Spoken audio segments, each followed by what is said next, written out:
اے صبا مدینے جا کہنا دل ہمارے سلام کہتے ہیں، یاد کرتے ہیں آقا شام و سحر،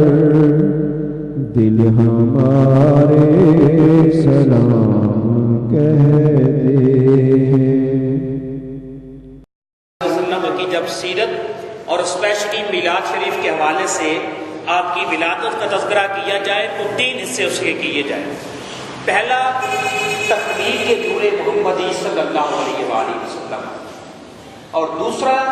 ولادت نبوی صلی اللہ علیہ وآلہ وسلم، اور تیسرا مرحلہ بعثت نبوی صلی اللہ علیہ وآلہ وسلم۔ پہلے اعتبار سے اگر دیکھا جائے تو تخلیق اللہ تعالیٰ نے سب سے پہلے کائنات میں اگر وجود دیا تو اپنے محبوب کریم صلی اللہ علیہ وآلہ وسلم کو عطا، اور اس کی وضاحت میں آپ کے سامنے سورہ الاعراف کی آیت نمبر 172 جس میں معاہدہ الوہیت ہے الستو بربکم، اور دوسری سورہ آل عمران کی آیت نمبر 80 تا 82 کے مضامین جس میں میثاق نبوت تمام انبیاء کرام سے اللہ تعالیٰ نے معاہدہ لیا، وہ وضاحت کے ساتھ چیزیں بیان ہو چکی ہیں۔ اور ان دونوں کے شروع میں اللہ نے کہا وَإِذْ قَالَ رَبُّكَ، سورہ الاعراف آیت 172، اور جب میثاق نبوت کی بات آئی وَإِذْ أَخَذَ اللَّهُ، اور اِذ کا معنی یہ ہے کہ اذکر، ذرا یاد تو کرو اے محبوب۔ تو پتہ چلا جب عالم ارواح میں معاہدہ الوہیت کی بات کی جا رہی ہے یا میثاق نبوت کی بات کی جا رہی ہے، لفظ اذ ذکر کر کے قرآن کریم کے مخاطب حضور نبی رحمت صلی اللہ علیہ وآلہ وسلم کے بارے میں یہ بتایا گیا کہ اے محبوب ذرا یاد کریں کہ گویا کہ جب عالم ارواح تھا تو نبی پاک صلی اللہ علیہ وآلہ وسلم کا وجود تھا کہ انہیں کہا جا رہا ہے، ذرا یاد تو کریں۔ اس کے بعد 2 حدیثیں آپ کے سامنے بیان کی تھی، ایک ترمذی شریف کی حدیث جب صحابہ کرام نے عرض کی متى وجبت لک النبوۃ، نبوت کب آپ کے لیے واجب ہوئی یا رسول اللہ؟ تو میرے اور آپ کے مصطفیٰ کریم صلی اللہ علیہ وآلہ وسلم نے ارشاد فرمایا کنت نبیا وآدم بین الماء والطین، آدم پانی اور مٹی کے پروسیس میں تھے تو میں منصب نبوت پہ فائز تھا۔ کس کیفیت میں تھے؟ ایک اور حدیث پاک امام بخاری کے دادا استاد مصنف عبد الرزاق کے اندر جس کے بارے میں مکمل کتاب حضرت شاہ صاحب نے الجزء المفقود من المصنفین کا ترجمہ کر دیا ہے، اس کے اندر بیان کی گئی ہے کہ حضرت جابر نے پوچھا تھا، عبد الرزاق اس کے راوی ہیں جو امام بخاری کے دادا استاد ہیں، امام بخاری 5-6 واسطوں کے ساتھ نبی پاک تک روایت لے کے جاتے ہیں، لیکن حضرت عبد الرزاق 3-4 واسطوں کے ساتھ آپ کی روایت حضور سید کائنات تک پہنچ جاتی ہے، اور کثیر محدثین نے حضرت عبد الرزاق کی روایت کو لیا ہے۔ حضرت جابر پوچھتے ہیں کہ یا رسول اللہ، سب سے پہلے اللہ تعالیٰ نے کائنات میں کس چیز کو پیدا کیا؟ کائنات کے آغاز کی بات نبی اکرم صلی اللہ علیہ وآلہ وسلم اوریجن بتا رہے ہیں، آپ فرما رہے ہیں کہ اے جابر، سب سے پہلے اللہ تبارک و تعالیٰ نے اول ما خلق اللہ نور نبی کا یا جابر، سب سے پہلے اللہ تعالیٰ نے تیرے نبی کے نور کو پیدا کیا، اور اسی نور کی تابانیاں آئیں تو نظام کائنات ہے۔ بقول حضرت علامہ محمد اقبال تمام باتوں کو، دونوں آیتوں کو بھی اور دونوں حدیثوں کو بھی سمرائز کرتا ہوں کہ ہو نہ یہ پھول تو بلبل کا ترنم بھی نہ ہو، چمن دہر میں کلیوں کا تبسم بھی نہ ہو، یہ نہ ساقی ہو تو پھر میں بھی نہ ہو، خم بھی نہ ہو، بس میں توحید بھی دنیا میں نہ ہو، تم بھی نہ ہو، خیمہ اخلاق کا ایستادہ اسی نام سے ہے، نبض ہستی تپشا مادہ اسی نام سے ہے۔ اس کے بعد بیان یہ کیا گیا کہ حضرت علامہ ابن کثیر اور علامہ عبد الرحمن ابن جوزی نے باقاعدہ مستقل کتابیں لکھی ہیں، بیان میلاد النبی، اور اس کے علاوہ مولد رسول اللہ صلی اللہ علیہ وآلہ وسلم۔ ان کتابوں کے اندر ان محدثین کرام نے بڑی وضاحت کے ساتھ حضور سید کائنات کی ابتدائے آفرینش اور آپ صلی اللہ علیہ وآلہ وسلم کے نور انور کے تصدق سے جیسے حضرت آدم کی خطا معاف ہوئی، جیسے حضرت نوح کی کشتی کو جبل جودی کا سہارا ملا، اور جیسے حضرت سیدنا اسماعیل کے گلے کے اوپر چھری نہیں چلی، اور اسی طریقے کے ساتھ باقی انبیاء کرام کو جیسے نور مصطفی صلی اللہ علیہ وآلہ وسلم کا فیضان ملتا رہا، ان کو بڑی وضاحت میں دونوں محدثین نے ذکر کیا ہے۔ اور یہ کوئی عام محدثین نہیں، علامہ ابن کثیر وہ محدث ہیں جنہوں نے تاریخ پہ بھی کتابیں لکھی، تفسیر پہ بھی کتابیں لکھی، حدیث پہ بھی کتابیں لکھی، اور قرآن کی تفسیر حدیث کے ساتھ کرنے میں امام ابن کثیر اپنا مقام آپ رکھتے ہیں۔ البدایہ والنہایہ ان کی بہت مشہور کتاب ہے تاریخ کے اوپر، اور انہوں نے مستقل نبی پاک صلی اللہ علیہ وآلہ وسلم کے اول نور، آپ کی ولادت اور آپ کے دیگر واقعات کے اوپر پوری یہ کتاب لکھی ہے۔ اور اسی طرح علامہ عبد الرحمن ابن جوزی، آپ کے بارے میں تو یہ مشہور ہے کہ آپ حدیث پاک کی کانٹ چھانٹ کے اندر جو اس کی سند کے اوپر جو آپ بات کرتے ہیں اس میں اپنی مثال آپ ہی رکھتے ہیں۔ اور ایک بات پیش نظر رہے کہ جب بھی آج بات کی جاتی ہے تو ایک لفظ کہا جاتا ہے کہ یہ حدیث نہیں ہے، یہ قطعاً نہیں کہنا چاہیے کہ حدیث ضعیف ہے۔ حدیث حقیقت میں وہ سٹیٹمنٹ ہے جو نبی پاک صلی اللہ علیہ وآلہ وسلم کے لبھائے مبارک سے نکلتی ہے۔ ہم جس کے بارے میں ضعیف کی بات کر رہے ہیں وہ وعدہ کہ وہ واقعی حقیقی حدیث پاک ہو، اور ہم کسی وجہ سے اسے ضعیف کہہ کے اپنے ایمان سے ہاتھ نہ دھو بیٹھے۔ مقام نبوت کے آداب یہ ہے کہ جب حدیث پاک کے بارے میں پہلی بات ہے علم نہ ہو تو بحث ہی نہ کی جائے، لیکن اگر اللہ تعالیٰ نے کچھ علم عطا کیا ہے تو سند حدیث پہ جن راویوں نے وہ روایت نقل کی ہے ان کے حالات زندگی میں تو بات کی جا سکتی ہے۔ سند حدیث میں سکم اور ذوق آ سکتا ہے، کوئی ہماری طرح کمزور آدمی درمیان میں موجود ہو، لیکن حدیث مصطفی صلی اللہ علیہ وآلہ وسلم میں قطعاً کوئی کمی نہیں ہے اور کوئی ذوق موجود نہیں، کیونکہ اللہ تعالیٰ نے تو اپنے محبوب کریم صلی اللہ علیہ وآلہ وسلم کی زبان سے نکلے ہوئے الفاظوں کی خود قسم اٹھائی ہے۔ اس لیے اللہ تعالیٰ نے بتا دیا ہے وَمَا يَنطِقُ عَنِ الْهَوَىٰ إِنْ هُوَ إِلَّا وَحْيٌ يُوحَىٰ، کہ میرا محبوب جب بولتا ہے اپنی خواہش سے نہیں بولتا، جو ہم چاہتے ہیں میرے محبوب کی زبان پہ وہی الفاظ آتے ہیں۔ اس لیے حضرت خواجہ فخر الدین سیالوی کا یہ شعر آپ یاد رکھیں، اور یقیناً جن لوگوں کو رموز محبت سے آشنائی ہے وہ ان چیزوں کی پاسداری کرتے ہیں کہ باب جبریل کے پہلو میں ذرا دھیرے سے فخر کہتے ہوئے جبریل کو یوں پایا گیا، اپنی پلکوں سے درے یار پہ دستک دینا، اونچی آواز ہوئی تو عمر بھر کا سرمایہ گیا۔ یا ایھا الذین آمنوا لا ترفعوا اصواتکم کے تمام مضامین اس کے اندر سمجھ لیے گئے۔ اس لیے دوستو ان تمام چیزوں کو نبی پاک صلی اللہ علیہ وآلہ وسلم کی ولادت سے قبل علامہ عبد الرحمن ابن جوزی نے اور علامہ ابن کثیر نے بڑے پیارے انداز کے اندر بیان کیا ہے۔ آپ اگر اردو میں اس کا مطالعہ کرنا چاہیں تو پروفیسر ڈاکٹر محمد مسعود صاحب کراچی والے ادارہ مسعودیہ، ان کی کتاب ہے کہ جانے جانا، اس کے اندر انہوں نے بڑے پیارے انداز کے اندر ان تمام چیزوں کو بیان کیا ہے۔ اس کے علاوہ پروفیسر ڈاکٹر محمد طاہر القادری صاحب کی ایک کتاب ہے جشن عید میلاد النبی کی شرعی حیثیت، اس کے اندر بھی ماشاءاللہ انہوں نے بڑے ہی فصیح و بلیغ انداز میں اور بڑے علمی انداز کے اندر ان تمام چیزوں کو سمو کے رکھ دیا ہے۔ اور حضرت ضیاء الامت جسٹس پیر محمد کرم شاہ صاحب الازہری کی ضیاء النبی شریف کی دوسری جلد کا آغاز ہی نبی اکرم صلی اللہ علیہ وآلہ وسلم کی ولادت کے واقعات سے ہوتا ہے۔ آپ ان چیزوں کا مطالعہ کریں۔ اور حضرت شاہ صاحب کی کتابیں جو یہاں پہ دو ڈسٹریبیوٹ کی گئی، ایک الجزء المفقود من المصنف امام عبد الرزاق کی حدیث جابر پہ جو کتاب ہے وہ آپ مطالعہ کیجیے، اور دوسری جو آپ کی کتاب ہے سید الانبیاء والمرسلین، اس میں بھی نبی اکرم صلی اللہ علیہ وآلہ وسلم کی اول الخلق اور اول النبوہ ہونے کے بارے میں 20 آیات اور 20 احادیث کو جمع کر دیا گیا ہے، آپ ان کا ضرور مطالعہ کریں۔ تو ان تمام چیزوں کا مطالعہ کرنے کے بعد ایک بندہ اس نتیجے پہ پہنچتا ہے کہ نبی اکرم صلی اللہ علیہ وآلہ وسلم کی حقیقت کا آغاز یا آپ کا وجود حضرت سیدہ آمنہ کے گھر آنے سے ہی ان کی ابتدا نہیں ہوئی، بلکہ اللہ تعالیٰ نے سب سے پہلے آپ کو وجود عطا کیا، جملہ انبیاء کرام کو یہ فیضان رسالت ملا، اس کے بعد حضرت سیدہ آمنہ کے گھر آپ کی ولادت ہوتی ہے۔ اس لیے میں نے جو 3 فیزز آپ کو بتایا، تخلیق نور محمدی کو ولادت سے مطالعہ کیا ہے، اور ولادت نبوی صلی اللہ علیہ وآلہ وسلم کو حضرت سیدہ آمنہ کے گھر سے لے کر 40 سال کی عمر تک اعلان نبوت تک علادہ مطالعہ کیا جائے اور بعثت نبوی صلی اللہ علیہ وآلہ وسلم کو تھرڈ فیز کے اندر علادہ اس کا مطالعہ کیا جائے۔ اور ہم گزشتہ جمعہ سے نبی اکرم صلی اللہ علیہ وآلہ وسلم کی ولادت کے ابتدائی مراحل بیان کرنے کے بعد رداعت کا تذکرہ کر رہے تھے کہ نبی اکرم صلی اللہ علیہ وآلہ وسلم کی رداعت کے ایام کس طرح شروع ہوئے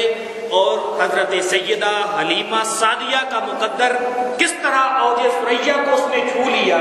کہ کتنی داعیہ آئیں جنہوں نے قریش کے بچوں کو آ کر دودھ پلایا، لیکن آج ہم کسی کا نام نہیں لے رہے۔ 1450 برس بعد بھی ادب و احترام کے ساتھ اگر کسی کا نام لے رہے ہیں تو وہ بنی سعد کی سیدہ حلیمہ سعدیہ ہے، اور پھر عامی انداز کے اندر نہیں ان کا نام آ جائے، ادب کے ساتھ ہماری آنکھیں جھک جاتی ہیں کہ یہ میرے اور آپ کے مصطفیٰ کریم صلی اللہ علیہ وآلہ وسلم کی ردائی ماں ہے۔ اور جس طرح انہوں نے نبی اکرم صلی اللہ علیہ وآلہ وسلم کو اختیار کیا یا ان کے مقدر میں جیسے نبی پاک صلی اللہ علیہ وآلہ وسلم کی رداعت کے ایام آئے، ان میں سے کچھ چیزیں آپ کے سامنے بیان ہو چکی،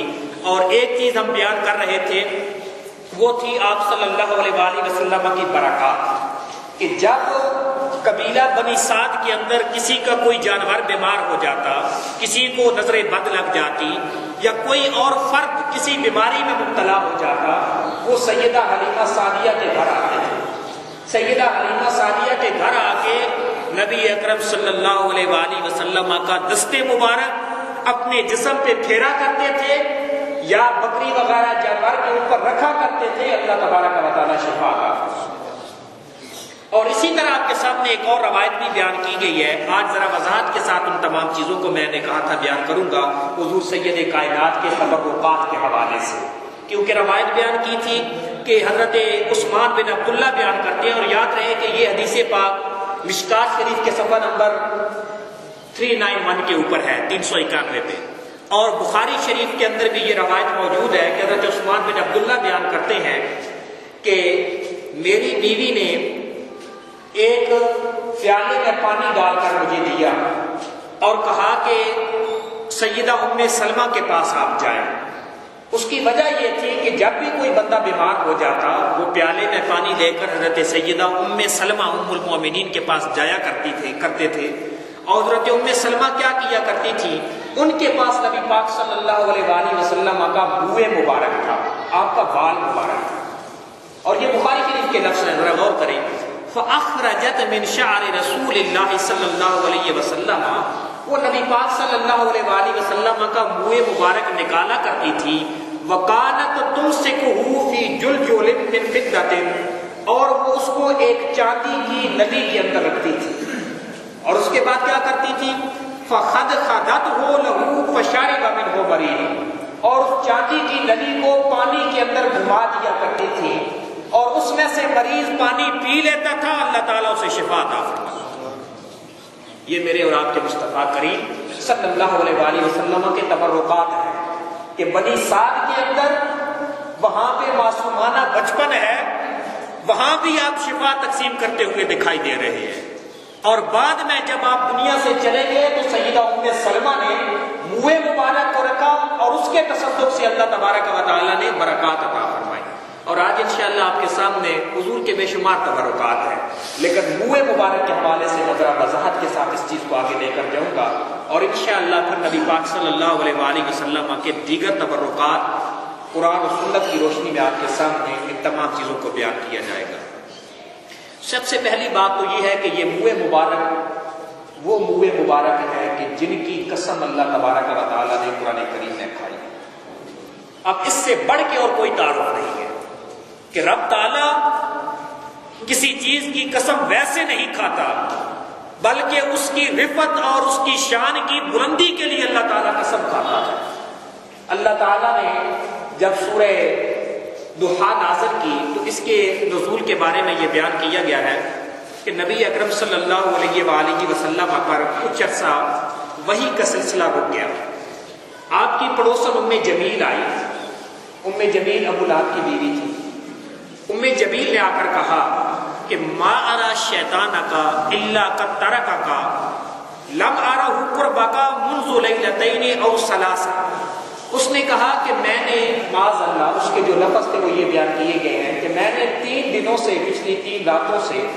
دیکھا ہے کہ تیرا شیطان تیرے قریب نہیں آ رہا، تم نے کسی نئی بات کا اعلان نہیں کیا، لگتا ہے کہ وہ تجھ سے دور ہو گیا ہے۔ نبی اکرم صلی اللہ علیہ وآلہ وسلم کے دل کے اوپر یہ بات گراں گزری۔ ایک اور روایت یہ نقل کی گئی ہے کہ ابتدائے بعثت میں سلسلہ وحی جاری رہا، پھر یکدم یہ 20 ایک روایت کے مطابق، دوسری کے مطابق 25 اور تیسری روایت کے مطابق 40 دن کے لیے یہ سلسلہ رک گیا۔ اور آپ خود اندازہ کیجئے کہ جب اللہ تبارک و تعالیٰ کی بارگاہ سے وحی کا سلسلہ جاری ہو اور نبی اکرم صلی اللہ علیہ وآلہ وسلم کو جو لطافتیں اور جو لذتیں اس مالک کی جانب سے وحی کے دوران ملتی تھی وہ ہمارے اور آپ کے تصور سے بڑا ہے، ہم خیال بھی نہیں کر سکتے وہ کیا لذت تھی جو اللہ کی بارگاہ سے مصطفیٰ کریم صلی اللہ علیہ وآلہ وسلم کے دل کے اندر ڈالی جاتی تھی۔ جب یہ سلسلہ رک گیا تو نبی اکرم صلی اللہ علیہ وآلہ وسلم کے دل کے اوپر یہ بھی بات پوری گراں گزری۔ یہ دونوں روایات نقل کی گئی ہیں۔ بہرکیف ان دونوں روایات کے بعد جب نبی پاک صلی اللہ علیہ وآلہ وسلم پر